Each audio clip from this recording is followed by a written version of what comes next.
স্কুলে একজন মাত্র শিক্ষক, সেই শিক্ষক হঠাৎ অসুস্থ হয়ে পড়ায় স্কুল কার্যত বন্ধই হয়ে যেত। তবে স্কুল খুলে পঠন পাঠন চালু রাখতে স্কুল শিক্ষকের ভূমিকা পালন করলেন খোদ অবর বিদ্যালয় পরিদর্শক। বাঁকুড়া জেলার সদর পূর্ব চক্রের বাহাদুরপুর প্রাথমিক বিদ্যালয়ের ঘটনা।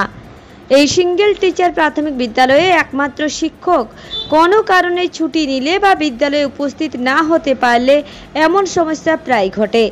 যদিও শিক্ষা দপ্তরের নিয়ম অনুযায়ী সিঙ্গেল টিচার স্কুল থাকার কথা নয়, প্রতিটি প্রাথমিক স্কুলে ন্যূনতম 2 জন শিক্ষক থাকার কথা।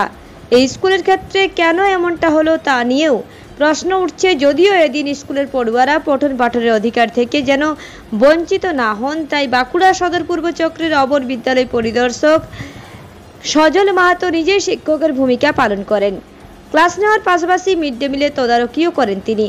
এদিকে পড়ুয়ারাও নতুন স্যারের পড়ানোর ছুটিও উপভোগও করে। সজলবাবু বলেন, তিনি জেলার প্রাথমিক বিদ্যালয় সংসদে এই সমস্যার কথা জানিয়েও যেন আরও একজন শিক্ষককে স্কুলে নিযুক্ত করা হয় তার জন্য তদবির করবেন। এখন দেখার কত তাড়াতাড়ি এই সিঙ্গেল টিচার স্কুলে আরও একজন শিক্ষককে নিযুক্ত করে জেলা প্রাথমিক বিদ্যালয় সংসদ, তার উপরই নির্ভর করছে এই সমস্যার পাকাপাকি সমাধানের। এখানে একজন মাত্র শিক্ষক ছিল, উনি হঠাৎ করে সকালবেলা অসুস্থ হয়ে পড়েন এবং আমাকে জানান।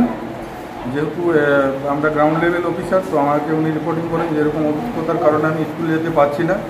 তো আমি দেখলাম যদি এখানে কাউকে না নিয়ে যাওয়া হয় তাহলে হয়তো স্কুলটা পুরোপুরিভাবে বন্ধ হয়ে যাবে। যেখানে বাচ্চারা আসবে ফিরে যাবে, সেটা একটা আমাদের মানে নিজেদেরকে আমরা এটা আমাদের দায়িত্বের মধ্যে পড়ে যে সঠিক পঠন পাঠন যাতে পায়, সঠিক পরিবেশ তো দেওয়া তাদেরকে।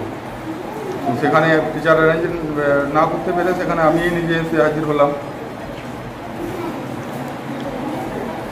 অন্যান্য বার কি উনি ছুটি নিয়ে স্কুল বন্ধ হয়ে যায়? অন্য দিন সেটা তো এখনো পর্যন্ত হয়নি। এটা স্কুল বন্ধ হয়ে যাওয়াটা তো এটা নিয়ম নয়, তাদের অধিকার থেকে আমরা তাদেরকে বঞ্চিত করতে পারি না। তো আমি আরও চাইবো আমাদের যিনি ঊর্ধ্বতন কর্তৃপক্ষ যারা আছেন ওনাদেরকে আমি অনুরোধ করবো যাতে করে অন্তত আরেকজন টিচারের ব্যবস্থা করা হয়। মানে এই দায়টা কার? দায়টা সরাসরিভাবে দেখুন আমরা কাউকে দিতে চাই না। সেখানে দায় যদি বলা হয় সেটা হয়তো আমিও সেই দায়বদ্ধতার জায়গায় একটা আছি। কিন্তু ব্যাপারটা হচ্ছে এই টিচার অ্যারেঞ্জমেন্টটা তো আমাদের লেভেল থেকে হয় না। এখন যেটা বিয়ে হয়েছে আমাদের ঊর্ধ্বতন কর্তৃপক্ষর বিয়ের থেকে সেটা অ্যারেঞ্জ করা হয়। আমরা সেটা বারংবার জানিয়েওছি, কিন্তু এখনও কোনো সুরাহা হয়নি। কী নাম? আমার নাম সজল মাহাতো, আমি এসআইএফ স্কুল বাঁকুড়া সদর পূর্ব চক্র। এসআই ক্লাসে টিচার ছিলেন একজন, টিচার ছুটি নিয়েছে, বাধ্য হয়ে এসআইকে আসতে হয়েছে। না এলে স্কুল বন্ধ থাকবে, ছেলেপিলে খেতে পাবে নাই, সেটা অসুবিধা আছে।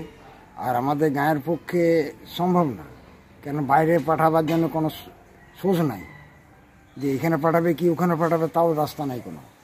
তাহলে এখন এইখানেই থাকতে হবে, বাচ্চা ছেলে এইখানেই থাকতে হবে। তাহলে আরেকজন টিচার দিতে হবে। আরেকজন টিচার না দিলে কি করে চলবে? আমাদের চলতে পারে না। এটা কতদিন চলছে একটা টিচার? একটা টিচার আর আজ 4 মাস চলছে একভাবে। আজকে তো এসআই সাহেব ক্লাস নেন, কিন্তু অন্যান্য দিন ছুটি নিলে কি করে? ছুটি নেয় না। ও স্যার ছুটি নেয় না? না, একদম ছুটি নেয় নাই, এই প্রথম ছুটি নেয়। সেই জন্য আমি বলছি যে অনুরোধ করছি যে আমাদের আর একটা টিচার দেওয়া হোক। না দিলে আমাদের খুবই অসুবিধায় পড়ে যাবে এবং ছেলে পিলে সবই অসুবিধায় পড়ে যাবে।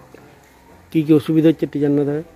টিচার না থাকে তো ধরুন খাওয়া দাওয়া, একটা খাওয়া দাওয়া প্রথম, দ্বিতীয় লেখাপড়া ওই একটা আছে। আর ছেলে বদমাইশি হয়ে যাচ্ছে, কেননা না স্কুল এলে না পড়লে ধরো অসুবিধা আছে এখানে, আর ওইটার উপরই নির্ভর। ছাত্রছাত্রী ধরুন 23 জন আছে। শিক্ষক একজন? শিক্ষক একজন। তা আমরা কী চাইছেন? আমরা চাইছি ওই ছাত্র আর শিক্ষক বাড়াক। শিক্ষক আর একজন 2 জন যা দেবে দিক, শিক্ষক দিতে হবে। শিক্ষক না দিলে কি করে চলবে? এরকম করে থাকলে তো মুশকিল আছে। আর এসআই কতদিন স্কুল করবে? ওনারও তো ধরুন এত বড়টা ইয়েটাতে ধরুন ওরও তো অসুবিধা আছে। উনি একা মানুষ, ওনারও তো 2 জন নাই, বিকল্প রাস্তা নাই ওনার। কি নাম ওনার? আমার নাম শ্রী স্বপন দত্ত। বাঁকুড়া থেকে মানিক কর্মকারের রিপোর্ট, রূপসী বাংলা মিডিয়া।